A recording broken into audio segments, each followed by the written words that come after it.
नमस्कार, मी पोपट पिटेकर. नवराष्ट्रामध्ये आपलं सर्वांचं स्वागत. मी अहिल्यानगर जिल्ह्यातील शेंडी या गावात आलोय आणि तुम्ही बघू शकता इथं ह्या वांग्यांचं मोठ्या प्रमाणात नुकसान झाल्याचं आपल्याला इथं पाहायला मिळतंय.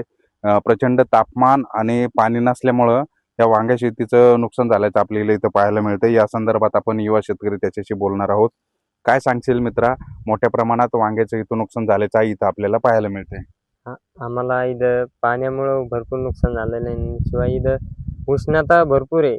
उष्णता अशी आहे का इथं माणूस जरी उभा राहिला तरी आता पाण्याची कमतरता इथं कमीच आहे. पाणी प्यायला माणूस लस लस लस लस करीत असं तसं. हे झाड आहे, झाडाला बी पाण्याची गरज पडते, पण इथं पाणी नाही आम्हाला, असा विषय. पण सरकारने काहीतरी पाण्याचा निर्णय घ्यावा. इथं भविष्यात काहीतरी पाण्याचं ते दाड किंवा एक तळ खाण्याची काहीतरी निर्णय घ्यावा.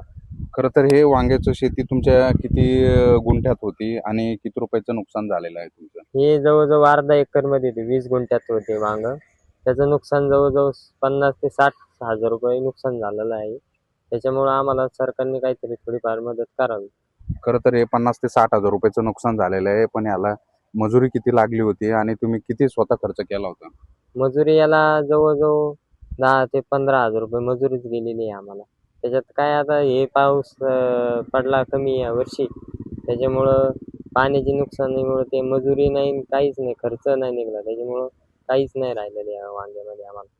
खरं तर मग सरकारकडे तुमची काय मागणी आहे आणि तुम्ही कृषी अधिकाऱ्याला वगैरे याची तक्रार वगैरे दिली आहेत का?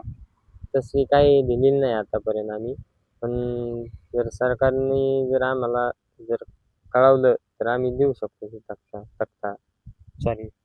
खरं तर तुम्ही बघू शकता मोठ्या प्रमाणात इथं तापमान आणि पाणी नसल्यामुळे या वांग्या शेतीचं मोठ्या प्रमाणात नुकसान झाल्याचं इथं पाहायला मिळतंय. सरकारकडून कुठंतरी मदत मिळणं गरजेचं असल्याचं या युवा शेतकऱ्यांना आपल्याला इथं सांगितलेलं आहे.